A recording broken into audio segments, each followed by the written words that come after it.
So, a while back, somebody asked me to try to do the Dragonsheep Hybrid Challenge, and here it is.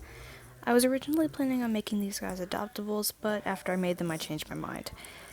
I gave the first one I'm going to show you to a close friend of mine, and I'm keeping the other two for one of my newer stories.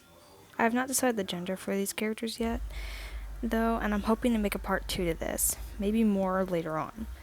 Before we get started, I wanted to add I'm still working on y'all's drawings. Things have been pretty eventful the last few days, and once again, thank you for y'all's patience.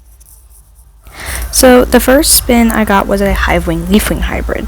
At first, I wanted to make the coloration mostly Hivewing, but I changed my mind and decided to get inspiration from one of the Canaan Hivewings, Treehopper, in the way that he didn't really have black on him, but more of a super dark green kind of color.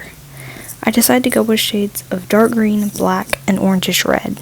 By the time I had gotten most of the coloration down, I thought there wasn't enough orange, so I decided to try to do an orange dappled leaf look, kinda like how Willow was described in the books.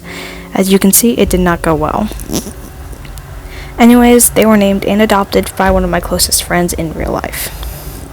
For this dragon, I got a Nightwing Seawing hybrid. When I first rolled this one, I had a pretty clear idea of what I wanted from the start.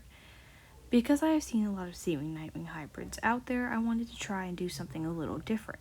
I decided to base this dragon's scales and coloration off the Sea of Stars, making them more black and blue in color with not much dullness to the scales like I have seen from a lot of Seawing Nightwing hybrids.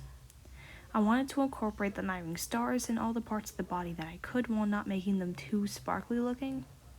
And I wanted to try to make the eyes look more deep sea-like, so I decided to make the pupils and the sclera white. Overall, I was the most happy with how this one turned out. For the last dragon, I got a Rainwing Skywing hybrid. I was a bit torn on how to make the design, particularly because of the wings, because one thing I have noticed is, as far as I can tell, Rainwings have the smallest overall wing sizes of all the tribes with 2 wings, and Skywings have the biggest. In the end, though, I decided to go with mostly Skywing physical features, and I would make up for the Rainwing in coloration. I decided to base the scale color off of a few particular flowers, I can't pronounce the name of them. I wanted to stay true to the mostly red, orange, and yellow of the Skywing colorations, but I also wanted to add some purple and blue in there as well. Getting the right shades and vibrances of the colors was definitely difficult, but overall I think it turned out halfway decent, at least. I was thinking of adding some faint green stripes on the design, like the yellow ones on Glory's neck, but I changed my mind. Well, this is them. I'm hoping to do a part 2 some other time. Thank y'all for watching. For this one, I had a very clear idea of what I wanted because... Blah. Blah, blah, blah, blah, blah. Again. Ugh.